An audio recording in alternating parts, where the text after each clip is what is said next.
bandeko na ngai ya poto ya mokili mobimba boyoka na bino base na YouTube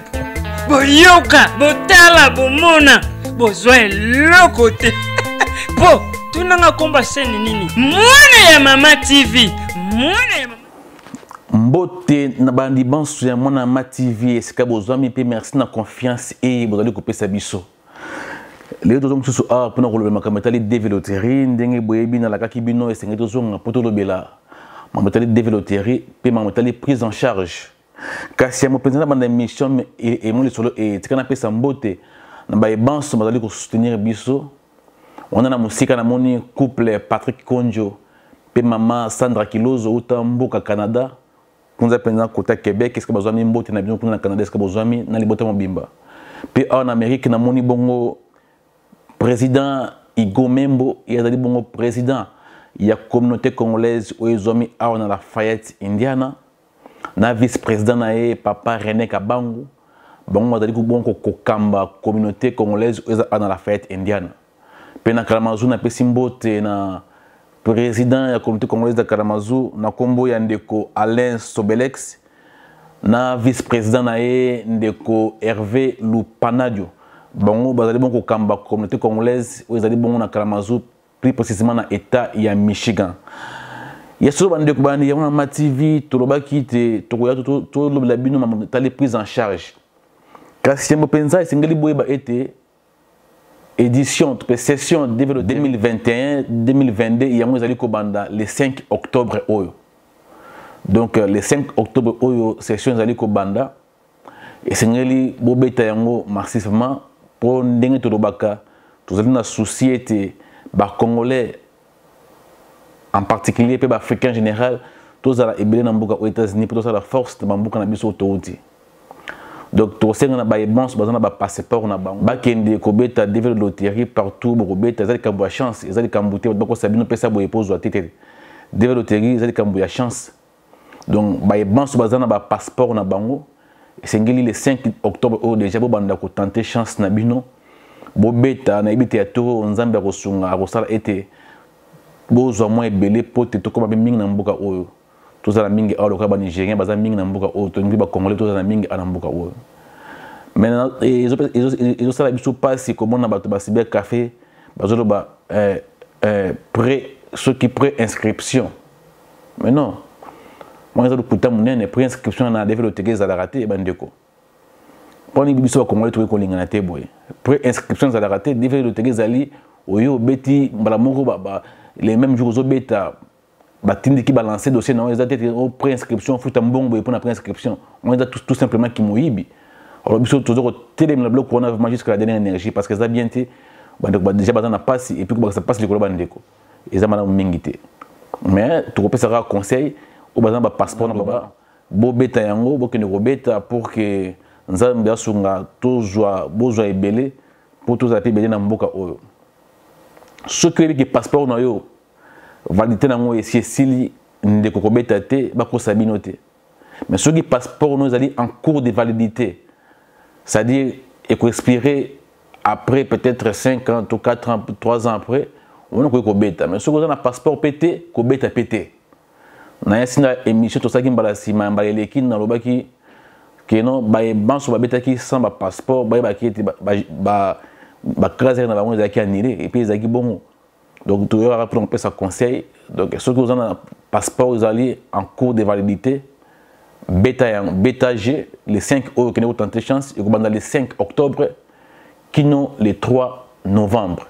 donc et sengeli to bêta et dans les 5 octobre qui n'ont les 3 novembre des sessions et aussi là donc to bêta ya mingi na bêta ya tout nzamba kosunga pour te tous aller belé awa kasi bato cyber café bako sabino te sur un passeport te ko bêta wana sur un passeport te ko bêta na otete ko mitungisa manzela édition roya mais au bazan ba passeport en tout cas tu souhaite bonne chance pour bêta pour bourgeois puis to lobaki na baye o no so ba bêta ki développer au bazan difficulté seulement ya billet et ko bêta ki développer au comme déjà dans souka au sali ba démarche nyon surtout et que billet ils ont posé problème pour ya awa contacter biso tous les gens ont reçu le billet sans intérêt. Tout bien reçu le billet sans intérêt. Donc sur le billet d'acquis $1000, ce qui a osé Moussala, donc ça sera $1000 dans un billet. Bah banque bakana qui devait et qui ba démarche comme dans souka et que pour un billet ça qu'on se poser, bon contacter biso, to relaxer bino est-ce que besoin billet sans intérêt. Ils allaient prendre sur la communauté congolaise tous à intégrer dans mboka oyo, tous à ébélé dans mboka oyo. Les sous-soutenus que le mamatali prise en charge, dans le bac qui n'a pas le mamatali prise en charge, on a dit motouya si j'ai sur le lot. Batumingi ceux qui bazui développer na yebi ki bakina na basibia café pour na ko ba aider bango pour na mamatali ko remplir ba dossier tout ça. Mais tout le monde qui bat cyber café tout ba ba maison ba komi ko abiser mingi. Mamatali prise en charge. La recette de $3000 pour la prise en charge, $4000, $5000 pour la prise en charge. Or, c'est créé les années à Bandeko. Bato ba maison on a besoin de connaissance aux États-Unis d'Amérique. Besoin de connaissance. Ce qui a sengio bon la prise en charge kuna. Tout d'abord, il y a mon comment kuna essayer de expliquer prise en charge de moi zapinanine parce que nous aucun prise en charge. Ce que les États-Unis ont développé accès dans l'Amérique, ils ont très facile, sont déjà aujourd'hui, sont déjà pêché au visa. Ils sont très facile parce que bande de goisés belé art pour nous remettre pour nous recevoir bateau. Ce que bateau la maison, ma quoi sera prise en charge. En fait, bazarape na bisikate ya kotia bateau bazo yamba. Basenga pas bande de Congolais au bazar déjà à cette place. Awa pas na onde komuni, awona zo kosa o. Nous avons demandé comment au Congo, au Sungai, au Fanté Panayo, nous contribuons à un bon Rolia, nous avons un bon transport pour que nous soyons européens. Mais pendant que nous avons $5000 pris en charge, $3000. Mais à aux États-Unis, on a aussi un service gratuitement offert. À ce service que non, vous avez un déco, à Congo, à ce comme il a été, moi, je adresse, est-ce que comme le PCA pour acheter une enveloppe pour on est pris en charge, toujours adresse à PAM, adresse de coordonnées en date, parce qu'on comme le PC. Exemple, il y a 2567 avenue Boye, mon appartement numéro Boye, numéro de téléphone Néangoyo, adresse mail Néangoyo, fax Néangoyo. Car il y a un PC. Quand il y a un PC au Chine, une enveloppe, comme adresse, comme là, il y a bien une prise en charge. Ils ont le coûta. Ils ont le coûta parce qu'il y a $3000. $4000, $5000, mais en réalité, il y a un service qui est Singapour, qui est au Congo. Il y a un autre lobby. Pour nous banques, nous avons une prise en charge, c'est-à-dire prise en charge, est-ce qu'on comme les alités, contacter Bissot dans le nom de Bissot, contacter Bissot, trouver Bissot, trouver ça, et c'est qu'on comme là. Puis Bissot, tu vas à l'aéroport. Trouver sa adresse pour prise en charge au Wallobla, pour ne pas battre développer, qui battre cyber café. Et ça, quand on adresse aux résidences, c'est comme tu as fandi. Pour ceux qui ont des aux gens qui ont été tous en d'accord awate et c'est une montagne yamba yamba. Il y a bien la prise en charge. Montagne yamba au panaï, il faut montagne azala social naïs ali bien. Azala montagne salaka, azala montagne azana adresse connue, numéro de téléphone azala. Et c'est donc c'est-à-dire bah coordonner aux alliés qui bah atteindre très facilement.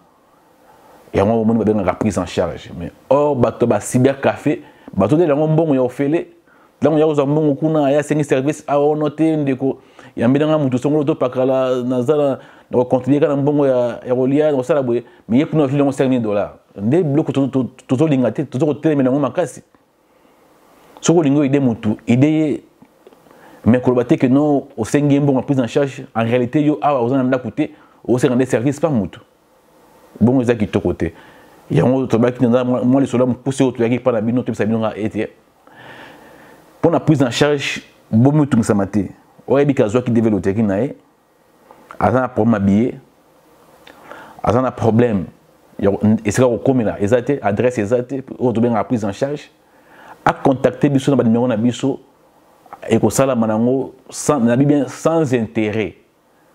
Souci de la c'est moko, tous les belé dans la communauté. On est souci na biso. Ainsi vous partager vidéo au makasi. Pour les gens qui ont souffert, qui a des démarches, tout ça peut avoir visa, mais bon, habillé zalité.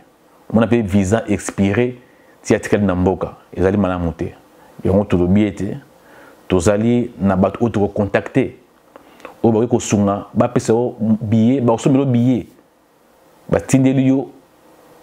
sur les billets d'acquis $500. Donc yo a au bani musala, au foot à 500 $. Ce qui billet est 1000 $, pour billet et va selon la saison. Surtout comme dans le mois de novembre, aux États-Unis, billet qui t'a ramassé pour neige et ramassé avion, voyager période dans ma ligne. Alors, billet qui t'a ramené au mois de novembre. Mais dans la saison, par exemple, juillet, juin, août, billet à la cher, c'est-à-dire billet dans la prix fixé. Et on te le dit, ceux qui me donnent pour ma billet, sur les billets à 500 $, ceux qui ont à côté à 500 $, même pas un franc l'écolo, même pas $1 l'écolo. Ceux qui billets à 1200 $, ceux qui ont ça 1200 $, non. Bandeko, tolingana. C'est-à-dire que c'est biti mokona ya bolingo. Ndeti tout ça la campagne où il y a ko bandeko bazui développer par exemple pour billet pour y a prise en charge est-ce comme les alités benga biso ko koma na ko fana bien ozana kimia atozana na libota na bana mwasi boda couple bo benga biso pour me ko zalate atika na pesa mbote na ndeko na biso Jimmy Kiambi uto mboka ya Iowa eska zwami na ndeko Emembwangi na madame na mbote eska bozwami ala pena bosa nteko pesa mbote na mama Noeli Potiolo yazali bongo molongani ya vice-président ya communauté congolaise ya Lafayette, Indiana. Motepe Nandeku Jires Vata, Yazali Bongo, secrétaire na communauté na biso ya Lafayette, Indiana, Mbote na Bidon, Subozo na biso. Na kuna na Mboka Congo, na moni ndeko Yannick Moindo, na moni ndeko Yannick Mavinga, na moni ndeko Rachel Timba Mbele. Vous allez belé, vous allez en abisso, Nangola kuna, on est tabac de Boleki Bele, Bandeko Nangazana, Angola kuna. Pena Pessimbo, Tenandeko Ngai, Papi Lusala, Robengilando, Papi Lusala, Mbote, Sukozamina, Molonga, merci pour la confiance pour le Pesa Bisso. Donc, nous avons awa, ils allaient solo gara pour na mobitali prise en charge wana. Donc, si vous avez un problème, que banga te ko benga biso, ko to komena biso na bandeko na biso, tu ko répondre yo. Tous les Congolais basés en Rwanda, tous les Congolais basés en Burundi, en Ouganda, les Congolais basés de partout, basés en Bisso. Pour une chaîne où il y a des chaînes montobares, chaîne communautaire. Vous avez des chaînes qui sont Congolais, pour les Congolais, les chaînes où il y a des Congolais, pour tout sungana, tout pesa na makanisi. Ndeni ya kotombola mboka na biso Congo. To profiter na ozozo ali banda, pourtant de na mboka, to ya kotombola mboka na biso. Ala pena pesi merci na pasteur Joshua Kibezi, pasteur ya Église Kuna na Kalamatus Kazwami, pasteur Mitogo Pera, pasteur Jefté la Sili, Ozaliko Kambabongo, Église L'amour de l'Éternel en Issa en Amérique, pasteur Jefté la Sili, Zalibongo Mukambi, Église Amour de l'Éternel. Mon pasteur Richard Kassomo depuis Mbora Galesbourg en Illinois. Vous allez belé, mon état à connaître ces alités, votre scotché car branché, apo awa to bon sabino muke. Malé mais mon colo ndengeni ni to sala été bazali banda bazana posa ba kota en Amérique bazana koko soit bazana koko soit bazana difficulté ba billet bazana difficulté adresse ko komela to zali a pour ko bande ko wana to bi bien zali 100 bits lucratif to ko sengo même pas un franc likolo so ki billet zali $1000 so ko ye pour a musala ça so ko ye maman 2 semaines après au ban non musala za mo ko locatif so ndengeni so ko ye bandeko kaka o royamba yo ba sunga yo ba selo application ya musala donc voyez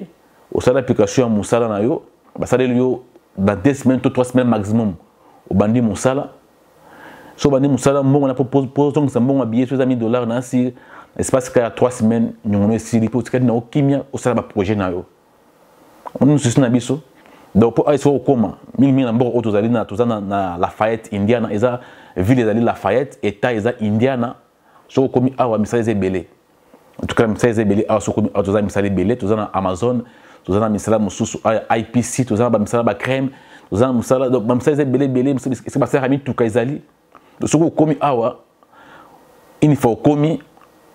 tozana équipe mbaba ko sunga ko sala application musala équipe on a ko sala application musala dans zo musala na yo dans 3 semaines maximum to un mois maximum au foot bon on billet sans intérêt au bazula kio et puis essayer nango au cas non libre ndenge mo pour na bato prise en charge oui awa ba foot so mo monter so bandi musala peut-être bon ça pour foot ndako na bino sans problème donc voilà na mo couser ezala ki o to yaki ko ba pona bino ma motali prise en charge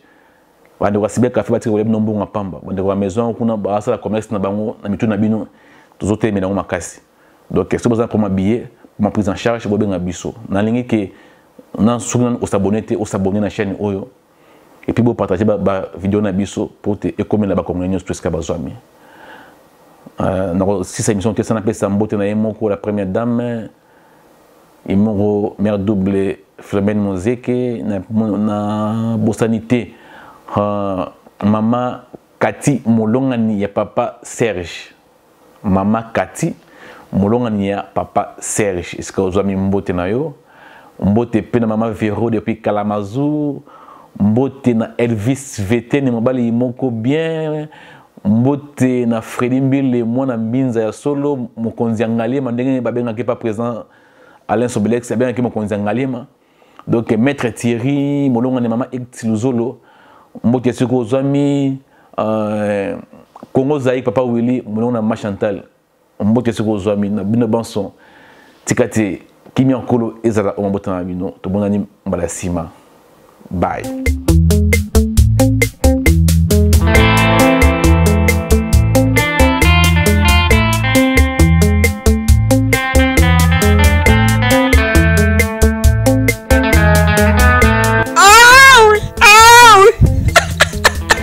Mame botuna nga nini bandeko na nga ya poto ya mokili mobimba boyoka na bino base na YouTube boyoka botala bomona bozwa eloko te po tuna nga komba seni nini mwana ya Mama TV